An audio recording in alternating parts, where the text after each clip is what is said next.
मानो चिड़िया, बिजली का भी, कबूतर और तोता आपस में दोस्त थे। वो चारों दोस्त घने जंगल में बैठे हुए थे। बिजली बहन, कल तो हमें मकई का भुट्टा मिल गया था, आज क्या खाना है? चिड़िया बहन, मेरा तो आज कोई फल खाने को मन कर रहा है। फल? मीठा मीठा आम का फल। मेरा तो आज आम खाने को बहुत मन कर रहा है। लेकिन बिजली, आम का बाग तो दूसरे जंगल में है और वो इलाका तो सारा चीलों का है। वो जालिम चीलें कभी भी अपने बाग से हमें आम नहीं खाने देंगी। कबूतर भैया, वो चीलें भी तो हम जैसी पक्षी ही हैं। बड़ी हैं तो क्या हुआ, हम सब चीलों से बात करेंगे, देखना वो मान जाएंगी। तो फिर चलो, हम सब आज दूसरे जंगल आम खाने जाएंगे। सलाह करने के बाद वो चारों दोस्त दूसरे जंगल के लिए रवाना हो जाते हैं। हवा चल रही थी, आसमान पर काले बादल छाए हुए थे। ऐसे मौसम में उन चारों दोस्तों को उड़ने में कोई भी मुश्किल नहीं हो रही थी। वो चारों दोस्त दूसरे जंगल में आम के बाग में पहुंच जाते हैं। चीलों के बाग में पेड़ों पर बड़े बड़े आम लगे हुए थे। दोस्तों, ये आम तो बहुत बड़े हैं। अगर हमें एक या दो आम मिल जाए तो हम सबका पेट भर जाएगा। चिड़िया, यहाँ कोई भी नहीं है, चलो हम आम चोरी करके ले जाते हैं। बिजली बहन, चोरी करना बुरी बात है, हम चीलों से बात करके आम तोड़ लेते हैं। कौन? चिड़िया बहन, कौन जाएगा चीलों से पूछने? मैं जाती हूँ। चिड़िया, यहाँ एक चील मेरी माँ की जानने वाली है, अगर मुझे वो मिल गई तो फिर हमें कोई भी नहीं रोकेगा। फिर वो सब दोस्त बिजली कवि की बात मान लेते हैं। फिर बिजली कवि पहाड़ों पर चीलों के पास चली जाती है। वो वहां जाकर दरवाजे पर दस्तक देती है। छोटी, जरा बाहर देख, कौन है? नहीं बड़ी, मुझे नींद आ रही है, तुम जाकर ही देखो। अगर मैं उठी तो मैं गिर जाऊंगी। बड़ी चील, जिसका नाम सुनहरी चील था, वो उठती है और दरवाजा खोलती है। सामने कवि को देखकर चील बहुत हैरान होती है। काफी, तुम यहाँ क्या करने आई हो? सुनहरी, सुनहरी चील है ना आप? मेरी माँ को तो जानती है ना आप? अच्छा, तो तुम बिजली हो। मुझे बताया था तुम्हारी माँ ने। सुनाओ भी बिजली, क्या तुमने और तुम्हारे पति ने चोरियां करनी छोड़ दी हैं? नहीं नहीं चील दी, अब हम चोरियां नहीं करते। चील दी, वो सामने बाग में मेरे दोस्त हैं। हम सब दोस्त आपके बाग से आम खाने आए हैं। अगर आपकी इजाजत हो तो हम सब दोस्त एक एक आम तोड़ ले। अच्छा, वो वो सामने जो कबूतर है, वो कितना सुंदर और मोटा है। एक बार जब मैं छोटी थी तो मेरी माँ एक मोटा कबूतर पकड़ कर लाई थी। कबूतर का शोरबा पीकर मुझ में बहुत ताकत आई थी। तो बंटी कबूतर है और मेरा दोस्त भी। ठीक है बिजली, जाओ, उन सबको एक एक काम तोड़ दो और मेरी बात सुनकर जाना। बिजली कवि ये सुनकर खुश हो जाती है और खुशी खुशी वापस जाती है। वो तो मेरी जानने वाली चील थी। मैंने कहा था ना कि मेरी माँ के सब जानने वाले हैं, चाहे फिर कोई चील हो या जंगल का उल्लू। बिजली, जो पूछने गई थी वो बताओ, क्या आम तोड़े के नहीं? हाँ हाँ, चील चाची ने कहा है कि आप सब आम तोड़ लें। वो सभी पक्षी बहुत खुश हो जाते हैं और सब अपने अपने लिए एक एक आम तोड़ लेते हैं। अच्छा दोस्तों, जरा रुको, मैं चील चाची की बात सुनकर आती हूँ। छोटी, उस काली कपी के साथ तोता कबूतर और चिड़िया भी है। बड़ी, अगर वो कबूतर झाड़ियों में छुपा हुआ बारिश के रुकने का इंतजार करता है। जब बारिश रुक जाती है तो कबूतर उड़ता है और वो सुरक्षित अपने जंगल में वापस पहुंच जाता है। चिड़िया, कौवी और तोता तीनों एक पेड़ के नीचे बैठे हुए थे। चिड़िया बहन, तुम चिंता ना करो, वो चीलें कबूतर का बहुत अच्छे से ध्यान रखेंगी। तभी कबूतर भी वहां पहुंच जाता है। बदमाश, दुष्ट काली कवि, तुम मुझे चीलों के पास मेरा शोरबा बनाने के लिए छोड़कर आई थी। आज तो मैं तुम्हें छोड़ूंगा नहीं। क्या? ये क्या कह रहे हैं आप कबूतर भैया? चिड़िया बहन, मैं बहुत मुश्किल से अपनी जान बचा कर आया हूँ। फिर क्या था, चिड़िया, तोता और कबूतर तीनों मिलकर कौवी की खूब पिटाई करते हैं और वो बिजली कवि से दोस्ती तोड़ लेते हैं। अब बिजली कवि अकेली हो गई थी। जंगल का कोई पक्षी भी अब कवि से बात नहीं करता था। प्यारे दोस्तों, इस कहानी को लाइक, चैनल को सब्सक्राइब और अपने दोस्तों के साथ शेयर करना मत भूलिएगा। आपका धन्यवाद।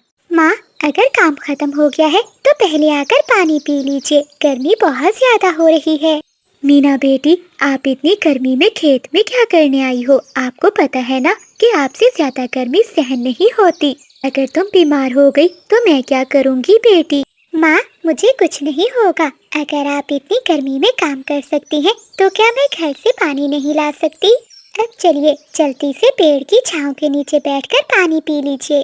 फिर मानो चिड़िया अपनी बेटी मीना के साथ पेड़ के नीचे बैठ जाती है। बेटी, अब तुम घर जाओ, मैं खेत का काम खत्म करके शाम तक लौट आऊंगी। नहीं माँ, अब आप भी मेरे साथ घर चलिए। आपके बिना मेरा मन नहीं लगता। भला मैं घर पर अकेले क्या करूँगी? बेटी, तुम तो जानती हो कि तुम्हारे पिता अब इस दुनिया में नहीं है। मुझे ही अब तुम्हारा ख्याल रखना है। और इस साल तो हमने खेत में टमाटर की खेती की है। अगर मैंने टमाटरों का ध्यान न रखा तो ये सब खराब हो जाएंगे और फिर हमारी सारी मेहनत बर्बाद हो जाएगी। ठीक है माँ, मैं घर जा रही हूँ, लेकिन शाम को समय पर घर लौट आना। और हाँ, समय पर भोजन खा लीजिएगा। फिर मीना चिड़िया अपनी माँ को भोजन देकर घर आ जाती है और वो अपने पिता की तस्वीर को देखकर रोने लगती है। बाबा, आज मुझे आपकी बहुत याद आ रही है। जब माँ खेत पर चली जाती है तो ये घर मुझे बहुत सूना लगता है। ऐसा लगता है कि जैसे मेरा कोई भी नहीं है। तभी चिंकी तोती वहाँ आती है। मीना, तुम रो क्यों रही हो? क्या हुआ? किसी ने कुछ कहा? चिंकी, मुझे अपने पिता की बहुत याद आ रही है। ऊपर वाले ने मेरे पिताजी को क्यों छीन लिया? देखो मीना, हर किसी को ये दुनिया छोड़कर जाना ही होता है। मीना, तुम्हें बुरा ना लगे इसलिए तो मैं रोज तुम्हारे पास आती हूँ। चिंकी मीना की बहुत अच्छी दोस्त थी। वो हर रोज उसे मिलने घर आया करती थी। मीना, तुमने पढ़ाई क्यों छोड़ दी? तुम्हारा तो सपना था ना डॉक्टर बनने का। चिंकी, अब मैं तुम्हें क्या बताऊं, घर की मजबूरियां हमेशा सपनों को तोड़ देती हैं। तुम्हें तो पता है, डॉक्टर की पढ़ाई करने के लिए मुझे विदेश के जंगल में जाना होगा, लेकिन घर के हालात का भी तुम्हें पता है। मैं माँ पर और ज्यादा बोझ नहीं बनना चाहती, इसी कारण मैंने अपनी पढ़ाई छोड़ दी। मीना, अगर तू कहे तो मैं अपने पिताजी से बात करके तेरी मदद करवा सकती हूँ। नहीं चिंकी, हम पहले ही तुम्हारे पिता से बहुत मदद ले चुके हैं। ठीक है मीना, मैं चलती हूँ, मैं तुमसे मिलने आती रहूंगी। ऐसा कहते हुए चिंकी तोती वहाँ से चली जाती है। शाम हो जाती है। मानो चिड़िया भी अपने खेत से लौट आती है। मीना अपनी माँ को भोजन देती है। मीना, अगर तुम्हें बुरा ना लगे तो क्या मैं तुमसे एक बात कर सकती हूँ? जी जी माँ, कहिए, भला मैं आपकी बातों का क्यों बुरा मानूंगी? बेटी, अब तो बड़ी हो गई है, मुझे लगता है कि तुम्हारी शादी कर देनी चाहिए। माँ, ये आप क्या कह रही हो? मुझे शादी करने में अभी दिलचस्पी नहीं है और मैं आपको छोड़कर कहीं भी नहीं जाना चाहती। बेटी, मेरी बात को समझो, तुम्हें एक न एक दिन तो जाना ही है। अगर मुझे कुछ हो गया तो तेरी शादी कैसे हो पाएगी? लेकिन माँ, मेरे जाने के बाद आपका ख्याल कौन रखेगा? बेटी, तुम मेरी चिंता ना करो, हमारी पड़ोसन कबूतरी है ना, वो मेरा ख्याल रखेगी। ठीक है माँ, जैसे आपको ठीक लगे। अगर आप मेरी शादी करना चाहती हैं तो मैं तैयार हूँ। फिर मानो चिड़िया बुलबुल के पास जाती है, जो जंगल में पक्षियों के रिश्ते करवाती थी। बुलबुल बहन, क्या तुम मेरी बेटी के लिए कोई अच्छा सा रिश्ता ढूंढ दोगी? हाँ हाँ चिड़िया बहन, क्यों नहीं। मेरी नज़र में एक चिड़ा है, वो चिड़ा बहुत अच्छा कमाता है। एक कवि ने उस चिड़े को पाला है, वही उसकी माँ है। रिश्ता तो बहुत अच्छा है, लेकिन एक समस्या है। क्या बात है बुलबुल बहन, बताइए मुझे। मानो बहन, तुम तो जानती हो आजकल के पक्षी दहेज की लालच करते हैं। अब तो जंगल में बिना दहेज के शादी करना संभव ही नहीं रहा। आप कहना क्या चाहती हैं? मैं समझी नहीं। बहन, चिड़े की माँ कवि ने दहेज में सोने का हार और सोने के झुमके मांगे हैं। अगर तुम ये सब नहीं दे सकती तो कोई और अच्छा रिश्ता ढूंढकर वो अपने बेटे की शादी कर देगी। बुलबुल बहन, अगर रिश्ता अच्छा है तो आप बात आगे बढ़ाइए। मैं ये सब देने के लिए तैयार हूँ। लेकिन मानो, तुम ये खरीदने के लिए पैसे कहाँ से लाओगी?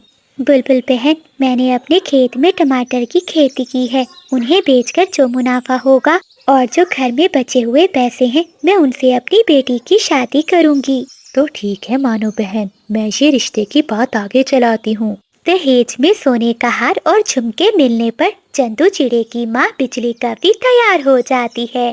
फिर अगले ही दिन बुलबुल चंदू चिड़े और उसकी माँ को लेकर मानो चिड़िया के घर आती है। समधन जी, ये मेरा बेटा चंदू है।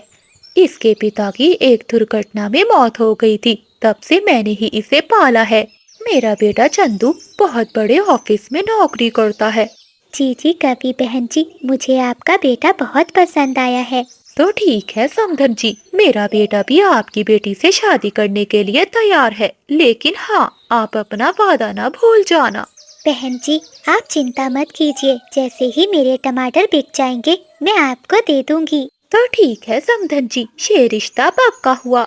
कुछ ही दिनों बाद मानो चिड़िया अपनी बेटी मीना की धूमधाम से शादी कर देती है। बहू, आज मेरे शरीर में बहुत दर्द हो रहा है। मेरे लिए एक गिलास ठंडी ठंडी लस्सी बना दे, ताकि मेरे शरीर को सुकून मिल जाए। ठीक है माँ जी, मैं आपके लिए ठंडी ठंडी लस्सी बना कर आती हूँ। देखना आपकी थकान चुटकियों में दूर हो जाएगी। अरे भाग्यवान, मेरे लिए भी लंच तैयार कर देना, मुझे देर हो रही है। ठीक है पति जी।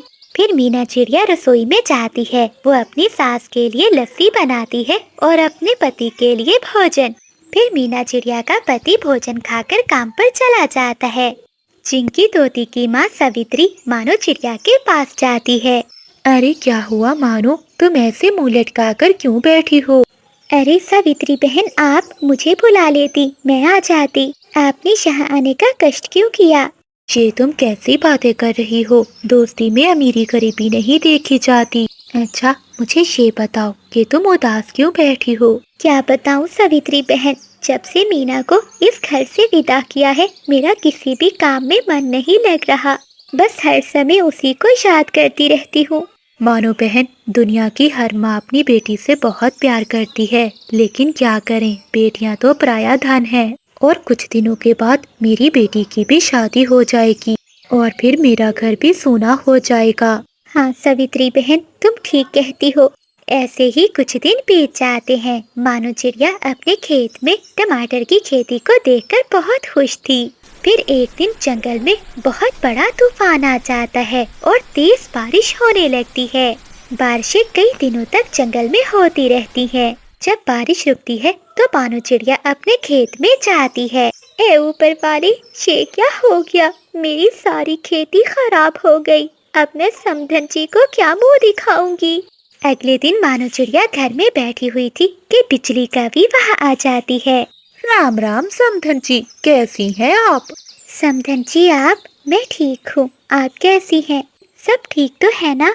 समधन जी, लगता है तुम अपना वादा भूल गई हो। रिश्ता पक्का करने से पहले हमने साफ साफ बता दिया था कि सोने का हार और झुमके लेंगे, लेकिन अभी तक तुमने वो हमें दिए ही नहीं। मैं बस वही लेने आई हूँ। माफ करना समधन जी, बारिशों के कारण मेरे खेत के